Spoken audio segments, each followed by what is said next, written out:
All right, we are now live for our first auction property. Hopefully there will be more to come in the future. So I'd like to welcome everyone. Thank you for joining us. I hope everyone has got a nice dinner already. I know it's a Friday night. Most people we really making plans, go for lepak session.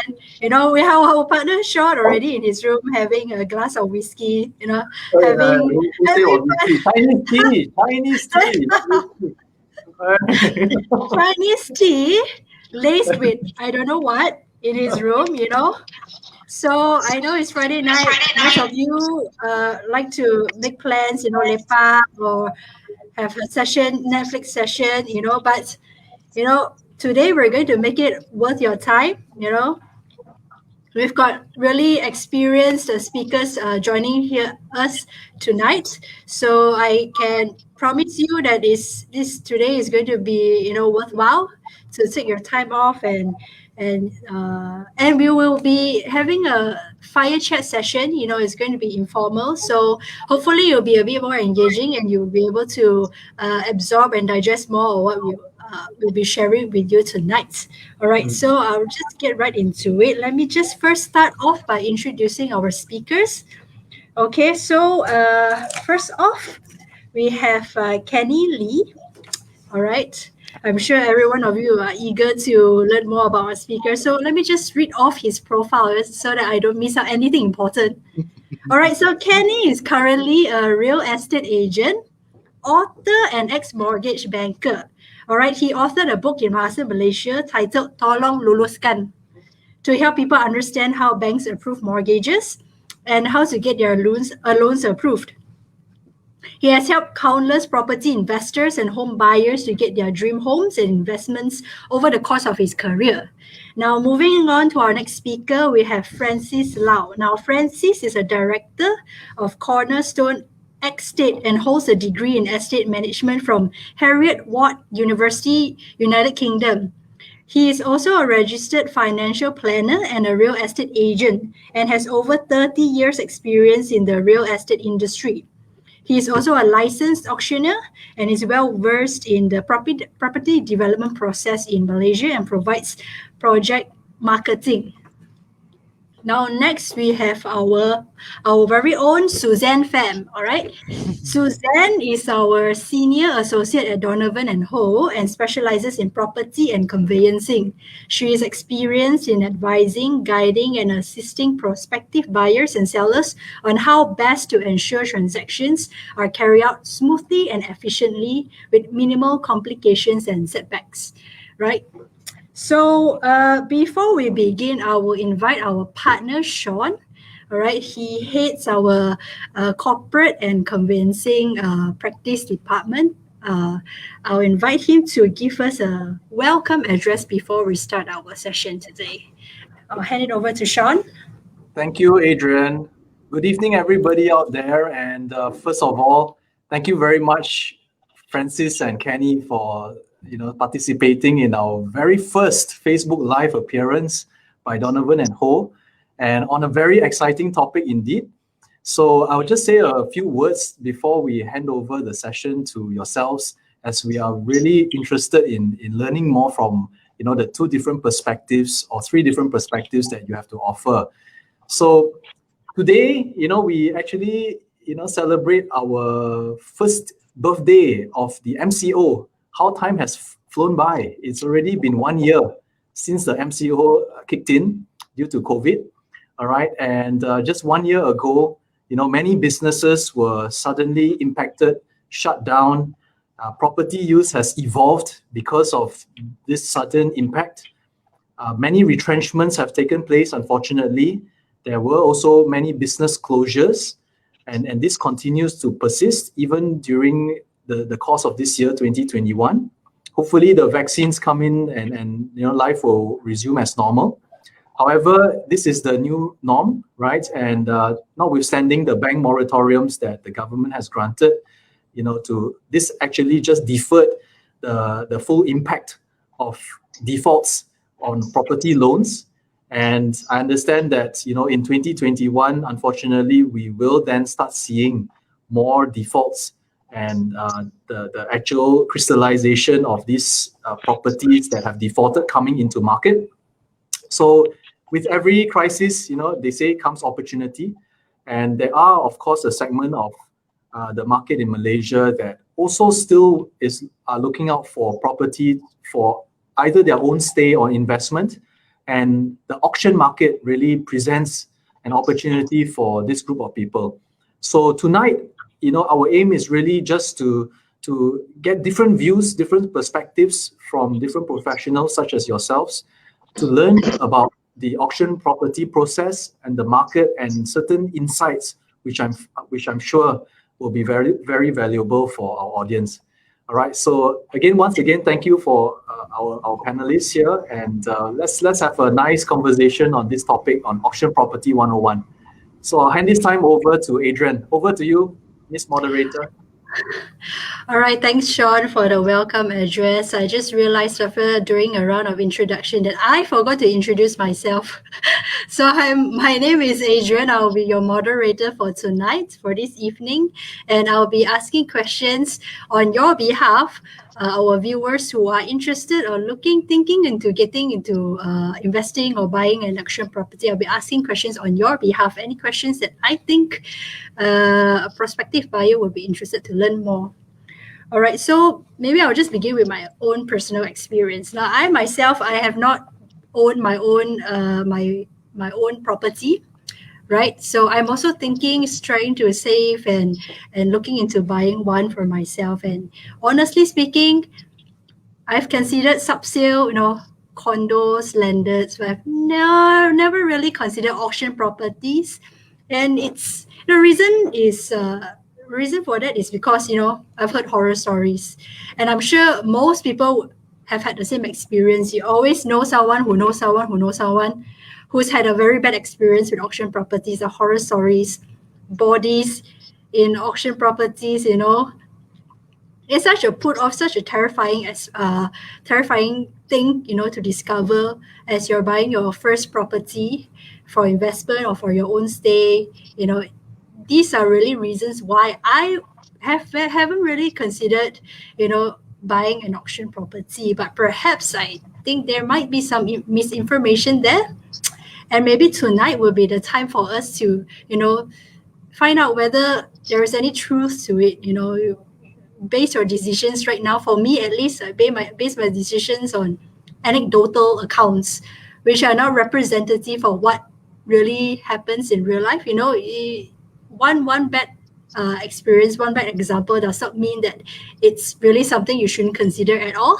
So maybe I will start, with all these warm-up questions, find out a bit more about whether these myths or these anecdotal accounts have any truth at all. So I'll begin the first question by asking, opening up this question to the floor, maybe particularly to Suzanne and Francis, whether there's any truth to these myths. Are there any myths that you've heard about auction properties which are actually untrue? So maybe Suzanne, I can start off with you. Maybe you can help share some light or your personal experience in this. Yeah, sure. Thanks, Adrian. The two common myths that we often hear about auction properties are, first one, auction properties are cheaper compared to secondary properties. We always assume that it's cheaper to buy auction property because of the price. However, one of the misconceptions of the general public is that they are not aware that these unpaid utilities such as electricity, water, sewerage, your management fees, cost for unanticipated of renovation, if it's really in bad condition, since we can't inspect inside of the property. And also perhaps overbidding may drive the final price to be more expensive than the current market value. So this would actually total a very huge amount of money. The second misconception that we hear that is very common is that auction properties are very old, less valuable, and not up to living standards. So this is also another misunderstanding of the general public. Do take note that not all auction properties that are very old, less valuable, and not very well maintained, or not up to living standards. There are auction properties out there that is very relatively new, between 3 to 4 years or even lesser, that are well renovated, guarded, and gated. So these auction properties found in prime areas such as perhaps in KLCC, such developers are targeting these foreign investors or bulk investors, and where property couldn't be rent out when it's completed, which also resulting in foreclosures. So it is highly advisable to do some research before you actually desire to buy the auction property. Yeah. So perhaps Francis could also share on his myth stories. Yeah. Okay, the first time usually people call us is the property somebody die inside or any unfortunate things happen?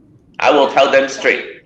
I say, if you pay your bank, you pay your loan every month, even though how many people die inside, the bank will not auction it.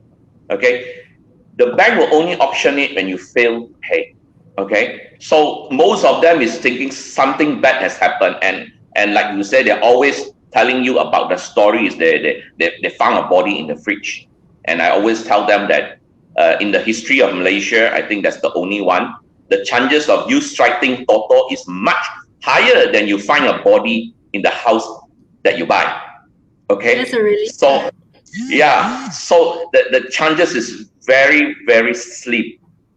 Okay. Another thing is they always ask for the auction property, why I can't view inside. You see, I saw in the movie, you see, when it's on auction, the bank's supposed to foreclosure and we can view inside. The misconception here is a lot of people think that it's a movie. We are not in US. I said this is Malaysia. Malaysia law don't allow the bank to kick the person out who default on their loan. The property is always sell as is basis. Okay. And secondly is a lot of people say that they might getting old property, but lately, just for your information, there's a lot of new property coming up, which is brand new. They got the key after 3 months, it's on auction. So basically, you buying much cheaper, like 40-50% below the developer price, and you get the key, and you open up, everything is brand new, come together with developer warranty. Okay, so this is what happening now to a lot of new condo, so-called KLCC area. But you look carefully, it's not really in KLCC. It's more towards the end of Ampang, but they will still tell you that 5 minutes to KLCC, but they never tell you that 3 o'clock in the morning. Okay? All right. Yeah, as I was doing my research, just browsing through, all these advertisements for auction properties, I saw that, it's not true at all that they are all cheap and dilapidated. In fact, a lot of the properties I found online were actually high end. We're talking about 2 million, 1 million onwards, or it could range between 200,000 to even 5 million. Yes. So it's not necessarily true that it's always cheap, right? So yeah, it's really a relief to hear that the chances of me striking a lottery is higher than actually finding a body in a newly purchased auction property, right? So now that we've addressed those part of the misconceptions about the property, perhaps maybe we can also look into how about news about manipulation of the auction prices and the bidding process. I read somewhere in the news that there are syndicates who are working together to manipulate the bidding process, the prices of auction properties. Maybe Francis, if you have any experience with that, can you share your thoughts or your comments on that? Okay, previously, like 10, 15 years back, yes, it's true. Okay, especially in high court. Okay, high court, or we call it another one is Laka auction, which the title is not issued. You can see once you put in your bank draft, there's drove of people is putting in their bank draft as well. Okay. And once they put, they will come and tell you, you want to negotiate. If you don't want to negotiate, the price will be very high. Maybe the genuine bidder maybe about 2, but the fake one maybe you have 5 or 6.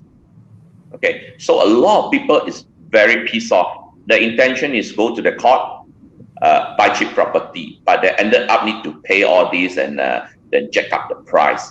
But a lot of these things have been changed recently. Okay, the old guard basically has been kicked out.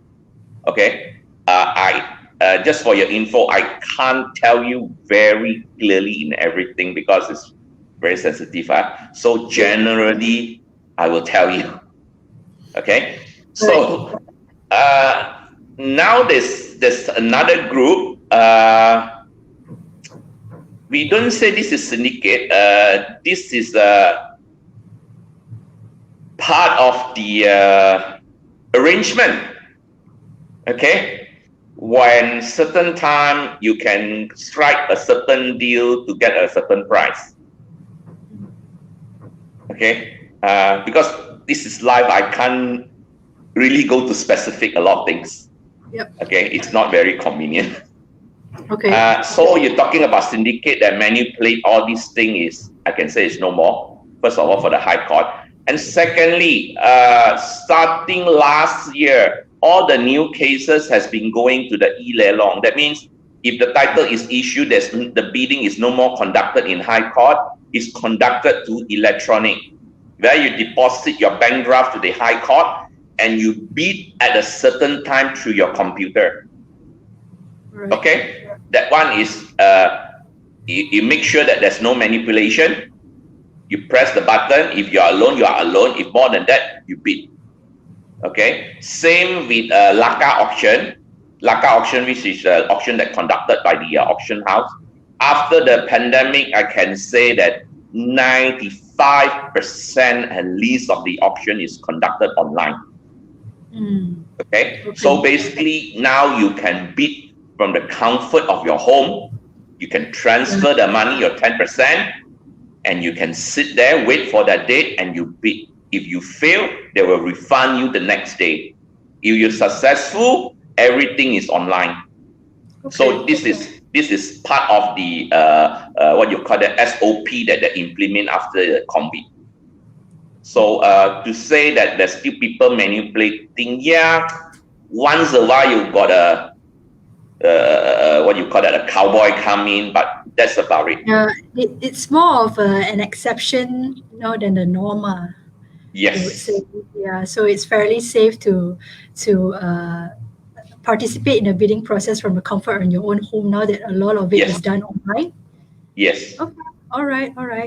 Yeah, that certainly helps, to address, some of the questions that I personally have, which is the reason why I don't really consider auction properties. So now that we've kind of debunked or addressed some of the myths on auction properties, maybe the next question is really on, understanding the nature of auction properties. How is it different from, subsales in terms of the process and even loan, for example? Maybe I can start off with Suzanne. Maybe you can share with us, what are the differences between buying a subsale property versus buying an auction property? Sure. The difference between buying subsale property versus buying auction property, there are several points that I can actually share for today's sharing. First, we look at time frame for completion of the transaction. For example, let's take property with title of freehold tenure can take about 3 months from the date of the SMP, which is your sale and purchase agreement, to complete, while perhaps for a subsale property without a title, that will take about 3 months from the date of your developer's confirmation. However, if we look at for auction properties, you have your LACA. LACA means your loan agreement cum assignment, meaning to say it's without title. It will take about 90 days from the date of your proclamation of sale. While auction non-laka, which is basically with individual title or strata title, that takes about 120 days from your proclamation of sale. So these two are the difference lah for the time frame when you buy your subsale property versus your auction property. Next, we can also look at the documentation. There are also differences in these two type of sale transaction. So for buying an auction, the POS is treated as your S&P, while your POS meaning proclamation of sale. correct, proclamation of sale is treated as your SPA, and your additional documents that it will be your borang, your either borang F 16F, which is your High Court auction uh, document, or also known as your deed of assignment if the property is without title. Yeah. So for vacant possession, it's also different because for auction, definitely you don't get a vacant possession. Yeah, but Right. for a subsale property, at the end of the sale transaction, you will usually be given the keys to your house lah. Okay. Yeah, I think that's all about some of the differences that are really important that I can highlight lah. Right. So it's mainly in terms of time frame, right? In completion of the transaction and also the documentations, which is getting a little technical, but nonetheless, it's also important for the buyers to understand, right? So earlier you mentioned something about laka, non-laka. Maybe you can elaborate a little bit for those who are not familiar with the terms. What do they mean? For LACA means, which is LACA, which means loan agreement come assignment. So for this transaction, this property is without title, so meaning to say that it's still under master title. So yeah, so meaning to say that these are the ones that you basically need to prepare your deed of assignment to sign the agreement lah. So for non-LACA, which is basically your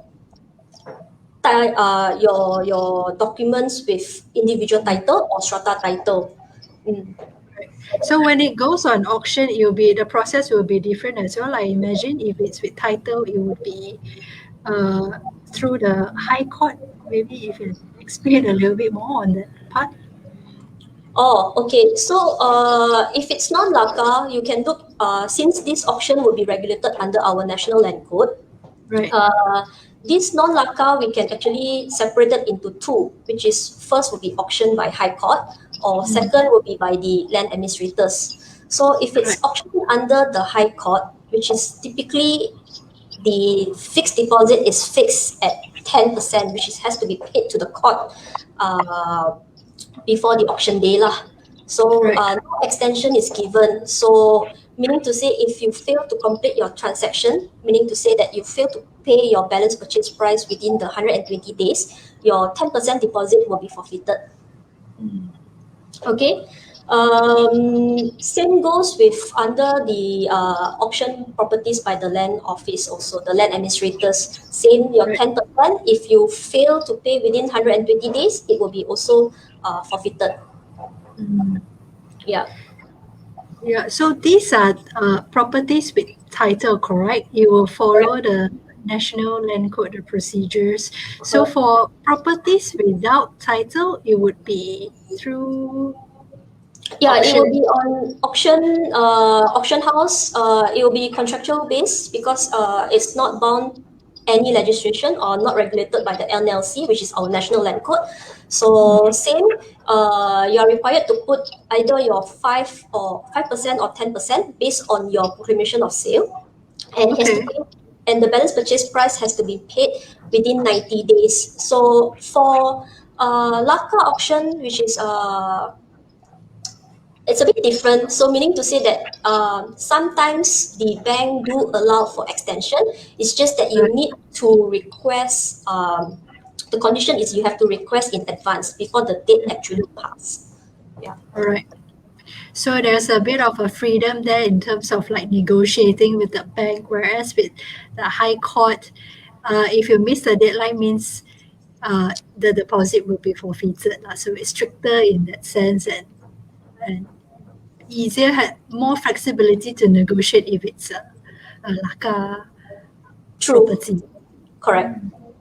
Okay, all right. So from the more like the legal point of view, it's really time frame, documentation, laka, non-laka, high court, right? So how about from the loan perspective, Kenny, if I can just get you to give some insights. Is there any difference in how the banks actually process loans when it comes to buying a subsale property, for example, versus buying an auction property? Okay, thanks, Adrian. That's a good question, actually. Actually, there is a little bit of difference between subsales, under construction, and also auction properties. Some banks, just now Suzanne mentioned, right, POS time. There's some banks who are very strict with the POS time. Anything less than 90 days, automatically reject. Okay, so there's this bank, uh, they will actually look at the POS. So if it's not high court auction, which is 120 days, you pass to this bank, no problem. But if you this non for auction house, you first day you bid, right, next day you reject. So less than 90 days, the bank will automatically reject. And some banks, they will actually insist on site visit for all the properties. It doesn't matter what the value is. You have to go inside visit, take photos, come back. Then they consider your application. Some Right. banks, there's a lot of difference. Sometimes, right? For example, they even like some there's a black. For example, bank has a blacklisted area. It's considered like negative listing area. How this kind of areas, right? The banks have many reasons to actually don't want to finance properties in that area. So when you send to auction, right, that bank last time back then when the property first sold, the bank is financing that area. But the same bank, when you submit for your loan, they may reject it because on this. The policies has changed. Okay. So there's these things that you need to understand before you even submit the loan application for that bank. So prepare that part. I see. There's a lot of it's always changing. It's not fixed at that. Okay, so it's on the buyer to find out from the banks what actually the criteria when they process the loan, what are the reasons they could possibly reject due to the reasons you mentioned earlier. So it's really on us to find out from the banks then. You are right. Before you go auction, right? It's the same as buying a subsale property or undercon property or every property. I always tell the clients, right? You check your bank first. For example, let's just say you have auction even easier. You have the POS with all the specific address, everything is there. You check your bank. Hey, your bank finance or not this property, this area. Developer all okay or not? Okay. If it's got title, no need to ask. Show okay one. Okay. So but sometimes it's because of the area. And the banker Mm. may not know.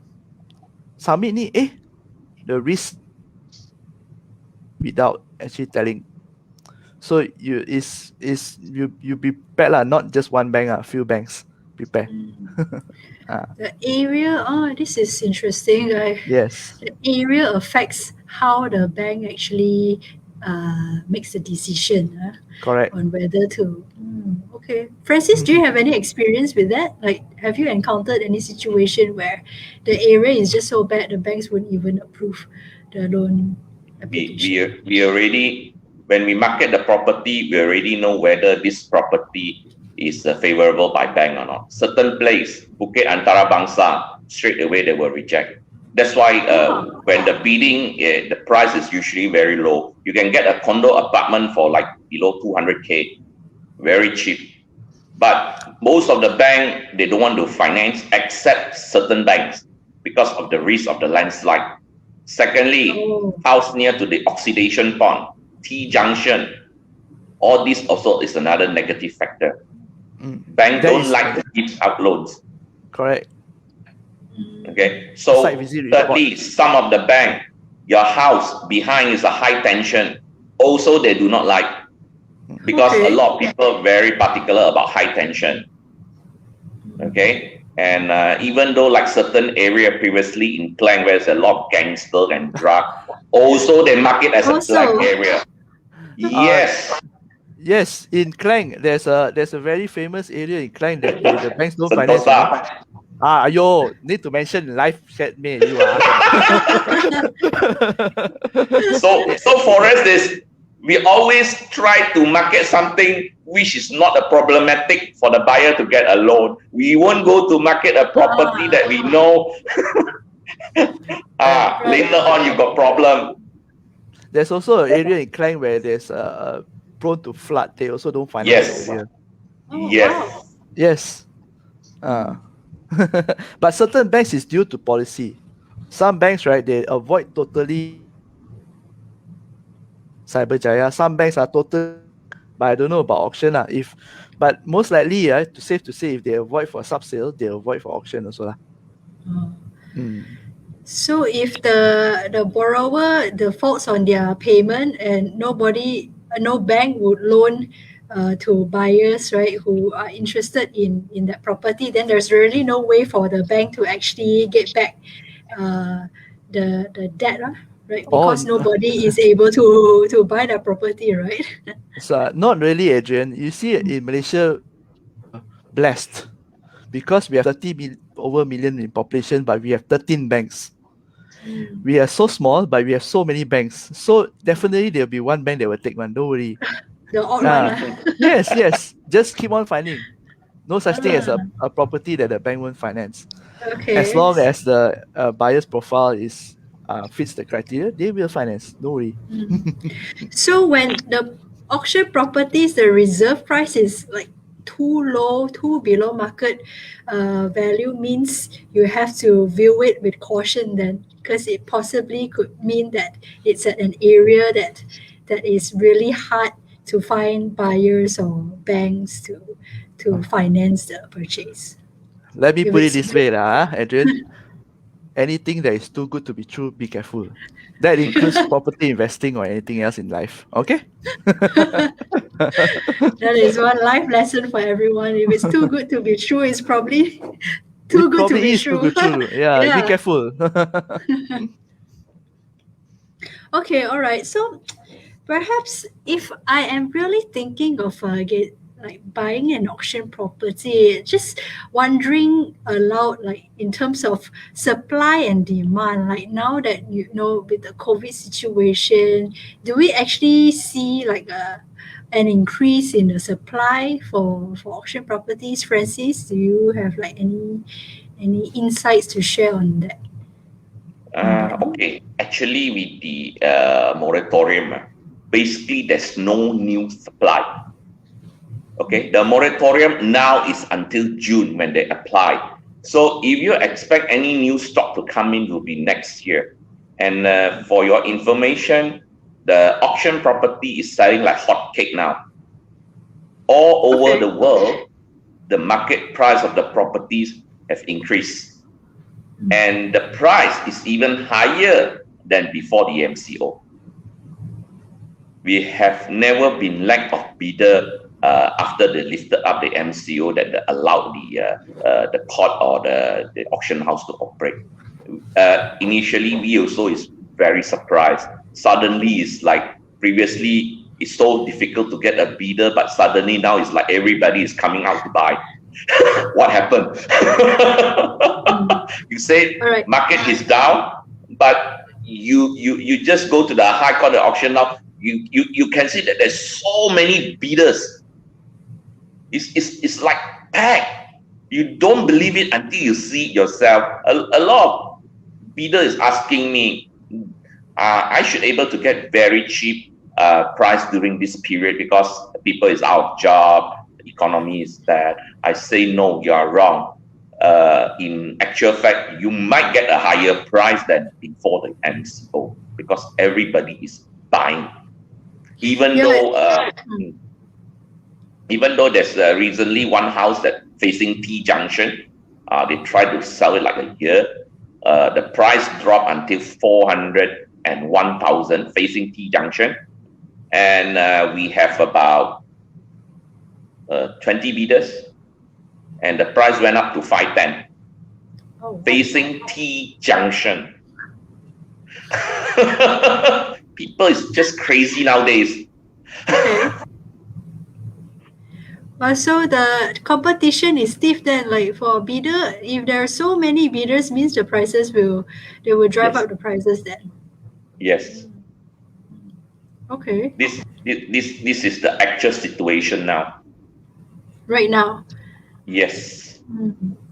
It's a little confusing to me. I really expected, there to be, an abundance of supply for auction properties. Now there are so many bidders that I have to compete with. You can still get the most demand is more on the landed. For the condo, you still can get a very good price.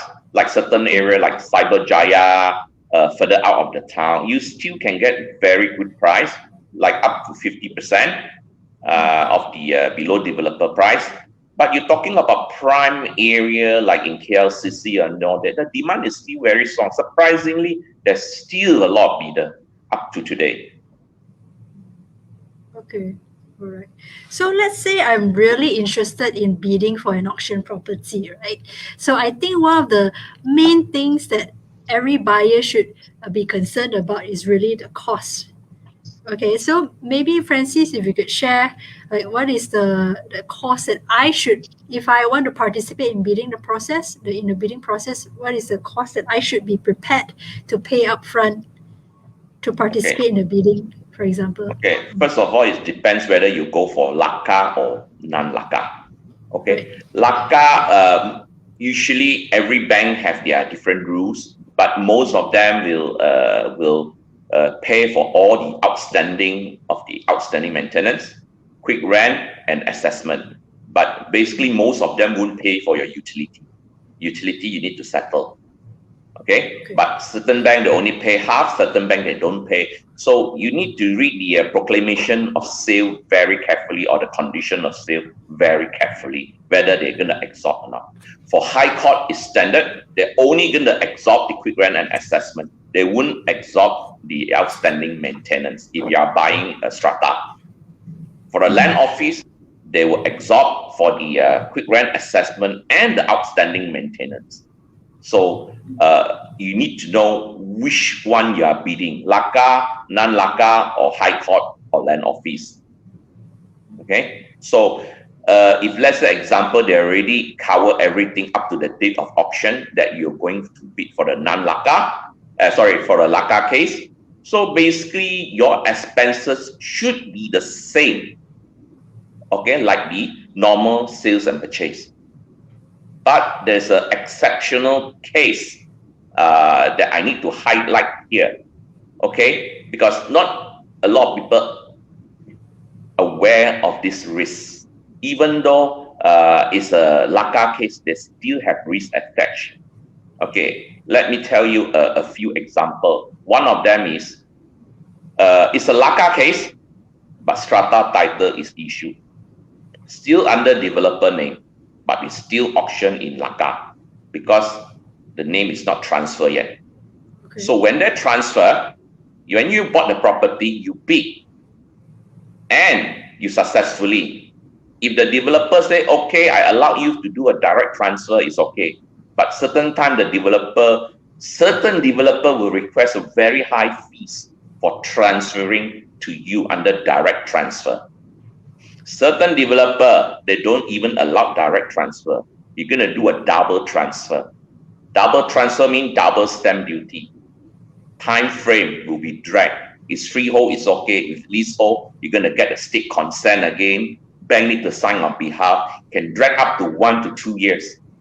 And you need to keep on asking extension, and the bank is charging you 10% per annual interest.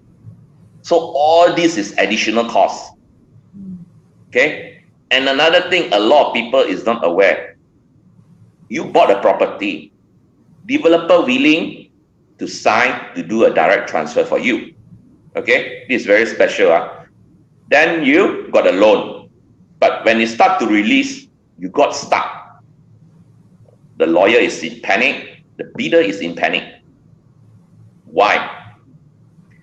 Strata, individual title is issued or strata title is issued. But in order for the developer to do the transfer, they want the bank to sign an undertaking. That's where the problem comes in. And most of the bank will not sign an undertaking. Then you got stuck. Time frame is running. Developer want your financial to sign an undertaking. Your financial would not sign. So this is one of the problem that a lot of bidder have their 10% forfeited. Okay, certain developer is very strict. Then to successfully transact, you need to pay in cash first, because you can sign undertaking. You pay in cash first, then the bank pay you back again. So there's certain case will be very complicated in auction, which you need to be aware of. Even though we do the checking, we call up the developer will tell you, yeah, we can do direct transfer, no problem. But come to the final stage, they say that we want the bank to sign an undertaking. That's where the problem comes. And all the bank will refuse to sign an undertaking. So this is one of the lessons that I think a lot of people still not aware. So there is a risk, especially for property, that's almost title is issued. So it's quite a bit of hidden costs there that potential buyers might not be aware of, especially when the strata title is issued, when you require the developers to actually execute the MOT, right, for the transfer. Yes. Right. Yes. So in light of all these hidden costs, I wonder if it's actually possible to mitigate such risks. Is there a way we can find out these hidden costs or problems before even getting into it? Maybe Suzanne, if you could share your thoughts on this. Is there a way, any due diligence that we can do prior to getting into this bidding process, and just to avoid these kind of pitfalls? Yeah, definitely. As a interested bidder, before you actually go for your bidding, you should do your due diligence. You can actually appoint your solicitor, of your preference solicitor, to actually help you to do the basic checks. First, like what Francis mentioned, you can do checks on the utilities to make sure that the outstanding are within your cash flow, because you need to have the cash to basically pay all this upfront. So make sure that you ask the lawyer to help you to do the check on your utilities, such as the quick rent, the assessment, the management, and not to forget also TNB, which is your electricity, and also your Shabas. So because like Francis mentioned, these are not usually absorbed by the bank. So as the intended bidder, you should actually do these searches first, because it's the cost itself is very large. Sometimes you'll be shocked when you see those bills, the outstanding. Yeah. So not only about the outstanding utility charges, you should also do checks. For example, like your basic land search, because a simple land search could actually explain a lot. You can look at the restriction in the title, the tenure, whether is it leasehold or freehold, and to make sure also to check with the developer, is it has the title been issued or not, or is it still under master title, and most importantly is to check whether is it a bumi lot or not, because if let's say you're a non-bumi and you want to purchase a bumi lot, that would be quite actually difficult, yeah, I could say. So I think for us, how we can actually help with client is that we do provide these basic searches, this due diligence to our customer out there with just a simple, very small fee. Okay, for the due diligence, you said you can you've assisted your clients with land search, and from this you can find out whether there's restriction in interest and things like that. And private caveat even. I imagine that would be quite an important aspect of your due diligence. So what is the effect of a private caveat actually? Like Okay. on for Okay, so buyers? if let's say the property is with title, and upon doing your land search result, you saw there will be a third party caveat. So in order to actually consider buying an auction property, you have to make sure that is this caveat, who is this person who entered this caveat? Is it possible to remove the caveat? What are the costs that to be considered? And because removing a third party caveat might also take time, so these are all these risks that you must actually look at before you actually proceed to bid for the property. Okay. So we can also find out like in terms of the utilities if it's already been settled from your search. Uh, Meaning of utilities, usually utilities, if it's a landed property, usually we just get our runner to do the necessary searches at the TNB for your electricity, Shabas for your water, quick rent and assessment, these are easily extracted. Yeah, we can help clients to do these searches.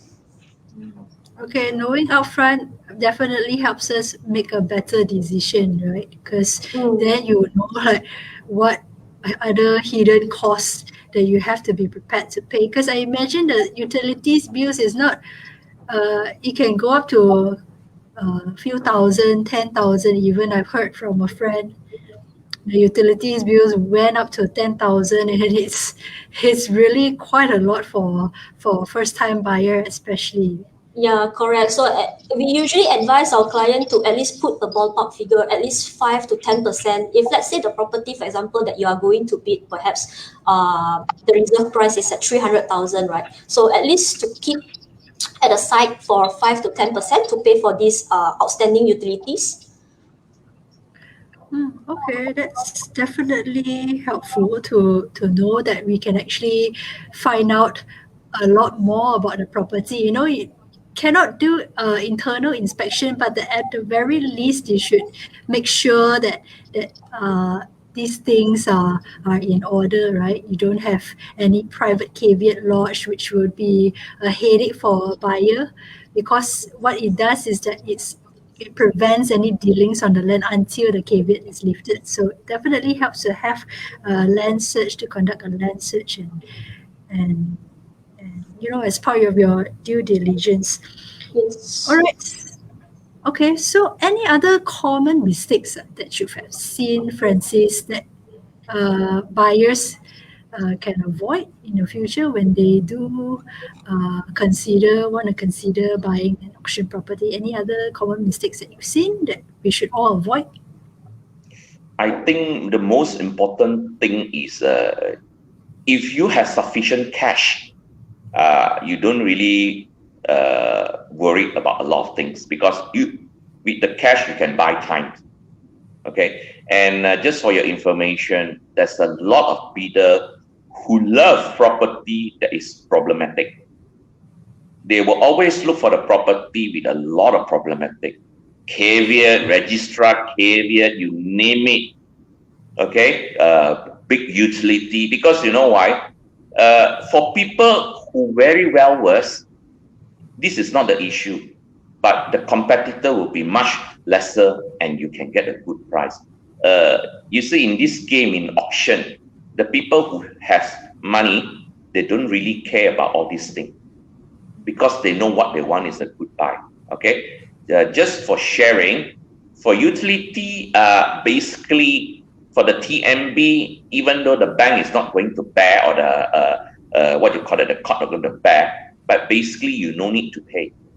Okay, because you know why? We previously certain TMB say you need to pay, certain TMB say you no need to pay. But I even went to the HQ to get a confirmation with the letter.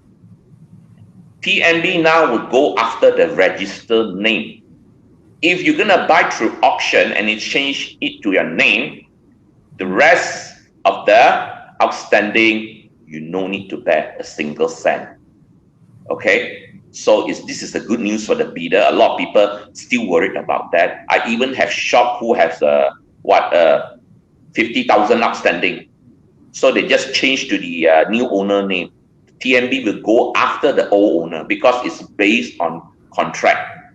And I got a confirmation even from the HQ. The HQ say, if the branches insist you pay, come and look for me. Okay? But unfortunately, for Shabas, you need to pay all the outstanding. But usually, water would not go very much high, maybe in the range of the few hundred. So it's okay. So you save some. If you know more things, you will have more confidence to bid. And another thing is you need to be aware. Sometimes there's not only a private caveat you need to deal with, but the registrar caveat. Okay, most of the registrar caveat will be income tax, 99%, and most of the time you just give a call to the income tax. They will be very helpful. They will tell you exactly how much they owe, and you need to add in the price within the bidding price, so you know what is the expenses.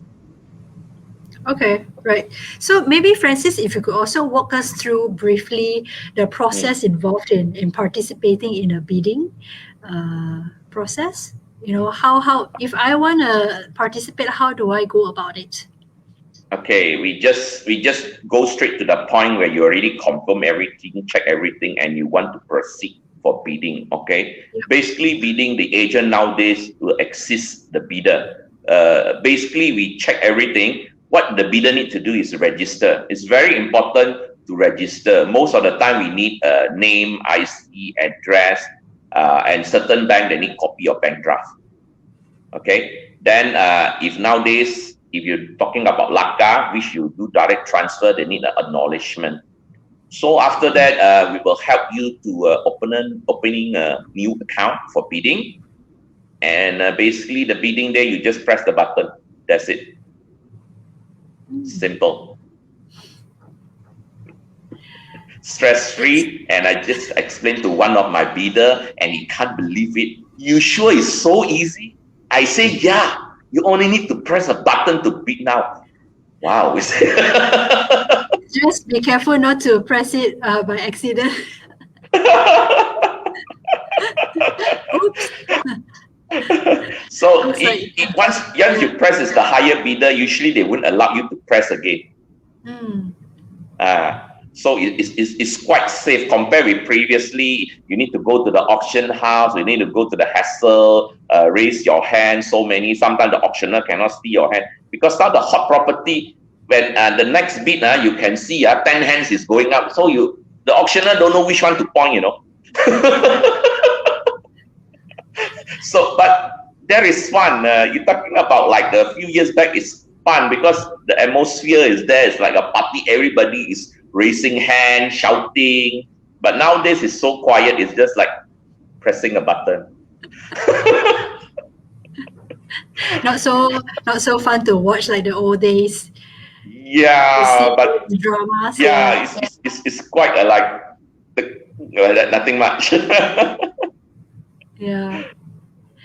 All right. So maybe we can look from the loan side of things, right? If I want to apply for a loan, maybe Kenny, if you could share based on your experience, like how do banks generally assess someone's an applicant's eligibility for loan? Actually, the same evaluation process for all types of property, whether you buy it from under construction, subsale, or auction. It's just that when you go deeper, we'll see there's a minor difference from each and every sector. But in general, the first thing that the bank will look at is, of course, the character. Character here meaning your credit score, CRIS, CITOS. Next one is the capacity. Capacity here is, can you repay the loan? The bank will just asking this question: if I borrow you 500,000 today, can you repay your loan based on what you're earning today? This is where we talk about DSR, debt service ratio. You see, yes, it's just calculated by whatever your commitment that is seen in CRIS over your net income. Okay, the next one is the capital. Do you have the capital to pay? Like Mr. Francis mentioned, if The bank sometimes will ask you, yes, especially if you go for auction or subsales, show me the 10%.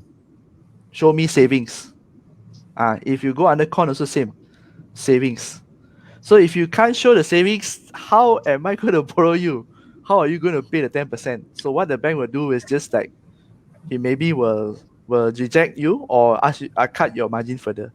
So we have character, capacity, which is these two is the most important. Then you come to the capital. Capital is the savings you have.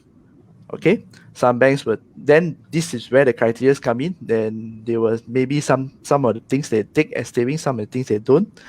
Then after that, the next one we have the condition. Condition here refers to economic condition that is normally out of your control. Like for example, now economic condition, is it really bad? Is it affecting your role? What, for example, let's just say today you are a pilot. You know pilot, right? What happened now?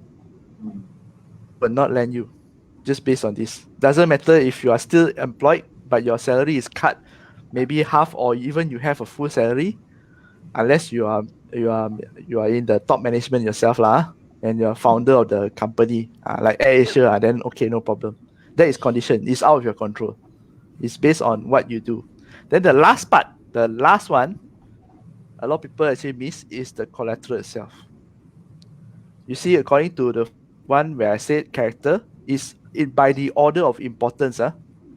As you go lower, it become less important. And a lot of people will be wondering why collateral is the least important. Anybody want to take a guess? Why collateral is the least important? Okay. I think now they don't allow, the government don't allow you to go after the third party anymore. They amend the law, I think. For the guarantor. Oh, okay. Guarantor is another story actually. Nowadays, a lot of banks don't do guarantor anymore. Yeah, only for car loans, yeah, normal. But housing, no. Okay. Actually, it's very the reason why it's last at the end, a lot is because the bank's core business. What is the bank's core business? The bank's core business is lending. Lending means they earn from interest. They don't want your property. In fact, Bank Negara also say you cannot keep a property. The bank cannot own a property. Imagine today if the bank can own a property, how powerful they are. Okay, that's why they have to auction and get back. So collateral is the least important one at the end. Okay, so that's how the bank in general. But if you want to, but for outside, right? If for those who are watching, you don't need to think so much. Just take care of your credit score and also your capacity, DSR, enough. Yeah? That's all. Okay, so just for your info, the only bank that will buy back the asset from auction is public bank. They have bought back a lot of property under holdings, and they will ask us to sell. But they cannot buy direct under the bank, right? Yeah. They have a holding, left hand to right hand. Correct. That's correct, because they cannot do that under the right bank. Bank Negara don't allow that. They cannot own this kind of asset. So, and it's very normal also to see banks, right? Like they do have like auction house, their own developer, they have a hand in that, but not directly. Developer, I don't need to mention which bank they have another sister company who's a developer. So, in fact, a lot of banks like that. And digital banks also, the consortium, I don't know whether you all know, there's a 16 license out for grabs, and some of the banks, right, traditional banks, they are going in the consortium, but not under they cannot go in under their bank name, but they can form a consortium outside and bid for the license. So it's like Mr. Francis said, left hand and right hand. Okay, I think we go off topic already. Topic for another day. Yeah. Then, how long usually do banks take to process a loan application? Like, how long must I wait for me to get an answer whether my loan has been approved? Actually, yeah, I would say, usually I would tell a customer 2 weeks. 2 But then weeks. within 1 week I settled it. within three working days I settled it. Depends on Okay. how fast the credit is and how straightforward is the case. The more straightforward is, the faster it is. There are some banks morning submit, before 12, evening got result. Straight. Wow, that's really fast. Yes, that's straightforward cases. If auction, as I mentioned, they need to go to site visit. They need to do all this. Yeah. Then no, not that So fast. that would take a bit longer then, since Yes, they need to do yes, site visit. Yeah. yes. And then report and all this. Then yes. Mm. All right.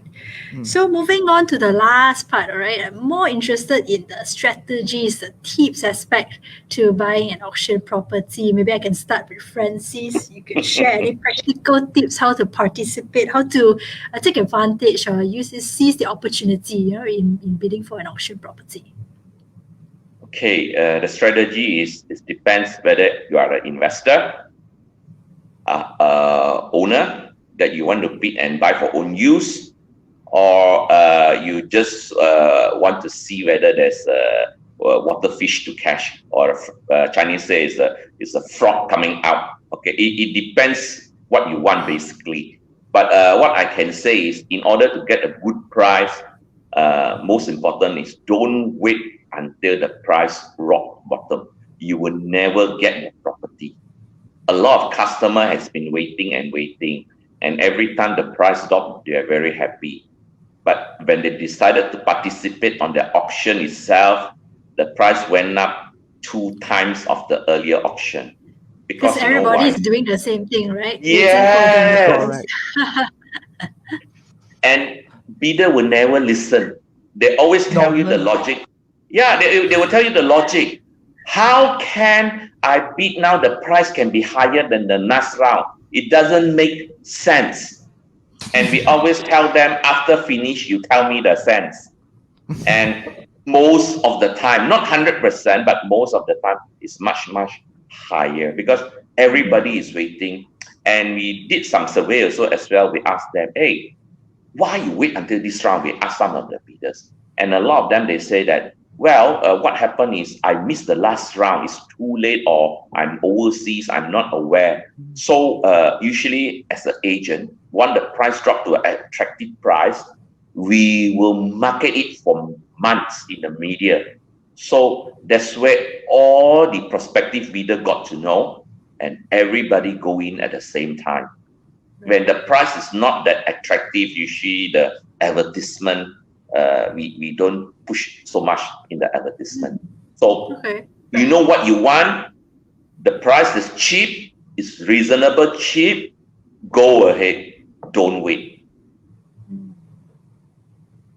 Telling all the investors out there, don't try to time the market. Do your research. Never listen. Do your homework, and if the price is right, just go for it. Don't wait for it to drop. Yes. But easier said than done, though. We have bidders who were coming in with the bank draft, and what they do is they wait around.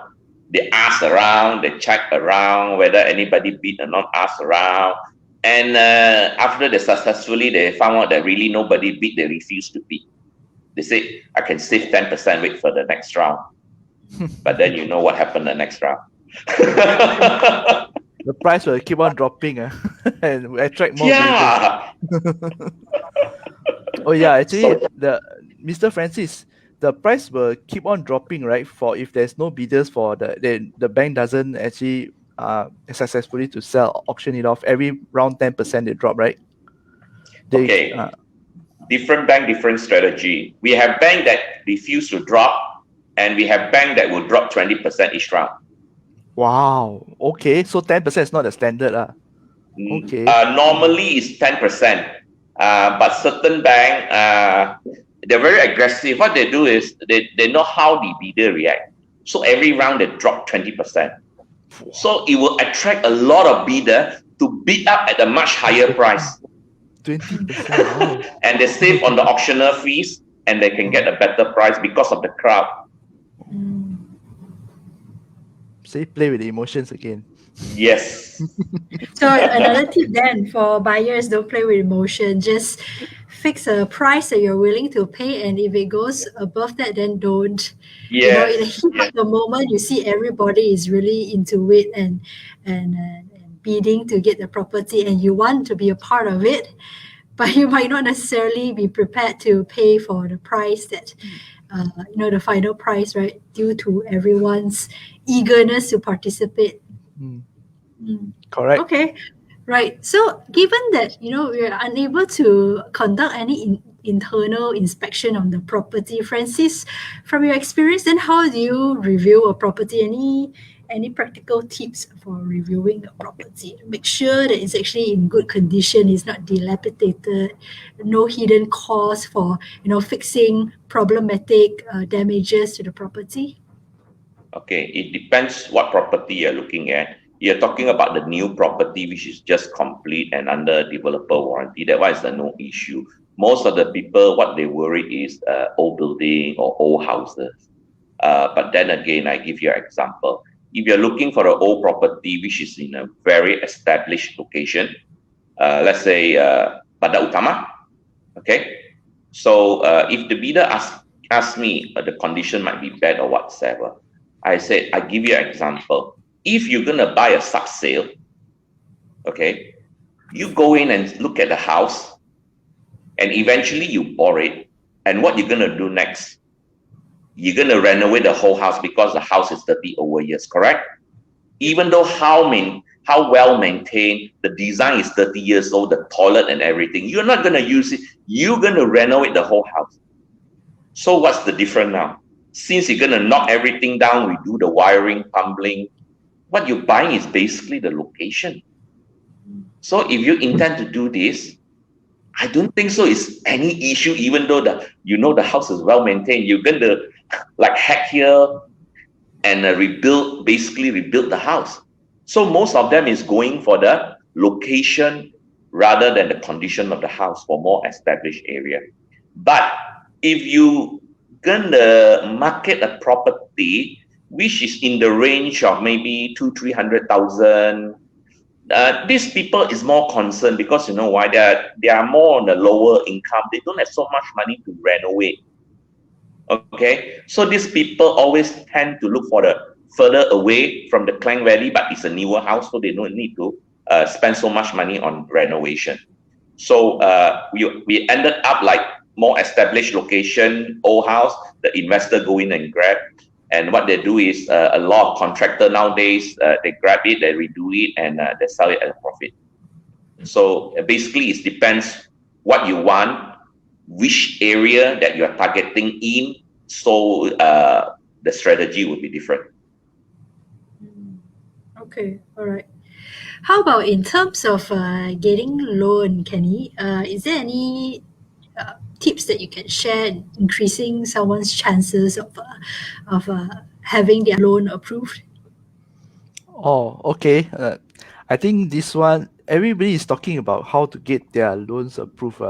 But so far, I have not actually heard someone who mentioned that they should actually have a very good financial literacy before even a house. So my first not say advice, my first thought is that you should actually have a strong sense of financial literacy before you actually even think of applying a loan for a house or owning a house.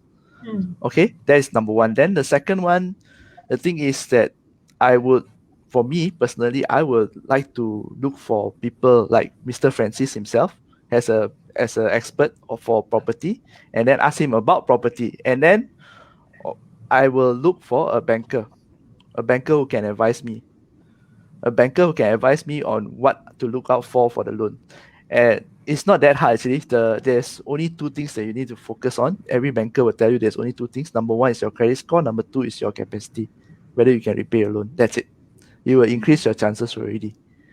The below part, all this, we leave it to the bank. All right. Okay, lastly, Suzanne.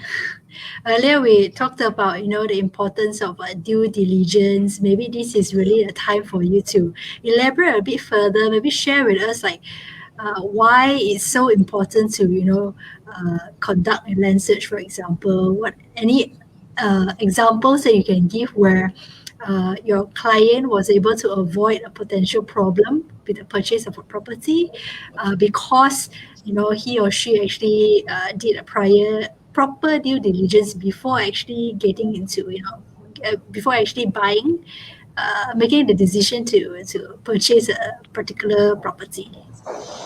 Yeah, I think due diligence is your first line of defense to actually avoid any of your costly mistakes. So first thing is, yes, conduct land search. It is important to conduct a fresh land search on the property title. To conduct a land search is just a small fee. RM 30 ringgit, you can get a very detailed land search. You can see a current information such as encumbrances, the tenure, the type of land use, the size of the lot, and also additional notes such as maybe restriction in interest and whatnot. So perhaps I would like to share one reported case that my team came across. Quite interesting. It's basically not doing your land search and also your due diligence. So in this case of Bayangan Sepadu Sdn Berhad, which was recently reported, so this successful bidder, he actually purchased a land by a public auction, which cost about 3.6 million. So at the first time he did conduct a land search, but he failed to do the site inspection. Yeah. So when you do your due diligence, it also means not only conducting your land search, but also it's best for you to actually go to the site of the property to view the surrounding of the property. Because in this case, there was a retention pond nearby, and it was not. You can't see that information in the land search. So these are particular information that you have to actually visit the site. So there was this what do you call it? We call it this legal maxim where let the buyer beware, because you are buying as is where it basis. So you have to do your relevant searches to actually make sure that what you buy is what because these are the risks that you might have to take on at a later date. Okay, so make sure that yes, do your land search, do your site inspection. This means that because there are some instances, right? If let's say you go for auction property, and then you might not know that whether is there a tenant inside or not. So this is another example. So perhaps another tip that I could also share is perhaps visit the property at night. So because at night you will see there's a light at the property, right? Because daytime you can't see if there's someone in that particular building or not. So it's best to check if someone is occupying the building, or you can ask your neighbors in that particular, or you can check with the management if there's someone actually still residing in the property. So I guess main important thing to do is to do your basic due diligence check lah. So if it turns out that there are really people living in the property, then it will be a whole process, getting court order to evict the tenants or even squatters, right? So it's Yeah. going to be a bit of a headache for the buyer. Yeah, correct. If let's say eventually you discover that there is a tenant or there's a squatter still occupying the premise, right? You can only do the eviction after your proclamation or sale transaction is done, meaning to say that once your deed of assignment is already being assigned to you, or the strata title or individual title is already registered in your name, and the balance purchase price all have been released to the bank. So then only you can actually get a lawyer to actually apply for an order, and then from there you also need to lodge a police report with these two documents, and then only you can actually evict the tenant or the squatter. So on top of paying for the purchase price, the stamp duty, everything, after all of this is done, you still have to hire lawyers, which is good news for for us, I guess, but bad news for the buyers, right? Because you have like all these additional expenses that you need to incur in order to get your property, which is why it's so important to not just conduct land search, but also actually conduct proper due diligence, which includes doing site visit at night, even if necessary. Yes, correct. Yeah, so I guess ultimately, with any purchase, especially when it comes to properties, it comes with a certain degree of risks. What's really important is to mitigate those risks. You do your homework and make sure that you know what you're getting into. And if it's really bad apple, it's too cheap, too good to be true, avoid it. Or if, make sure that if there's tenants living on a property, just making sure that you do your homework and to mitigate the risk, and it shouldn't be treated any differently than buying a subsale or even from a developer. Sometimes even when it's brand new, if the developer is not, reputable, you don't know anything about the developer, you might end up buying a worthless condo anyway, even if it's new. So it's really boils down to doing your homework. Shouldn't be scared off, right? Just because not too familiar with auction property, or just because you heard bad experience from one or two buyers, shouldn't write it off completely, because there really is an opportunity. Like what Francis shared, sometimes you can really get a good deal out of it. Okay, just to be ready, to just to understand what is the cost involved and be prepared to pay for it, and you might end up having a really good investment at a really good price.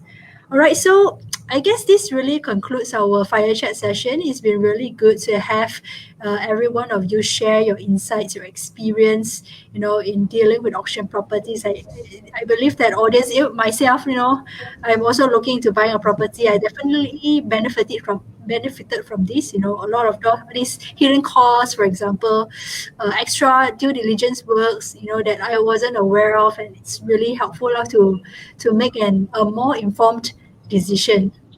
All right.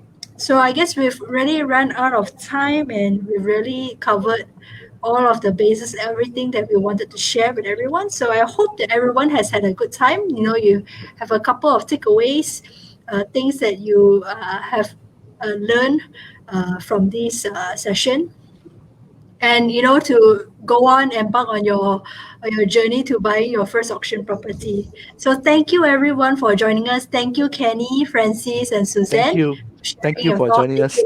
Thank you for All right. invitation. I hope the Second audience got round. something. Second round this time. Okay, thank you Okay, everyone. Good thank you. evening. Okay. Okay, Okay. Bye. bye Bye. bye.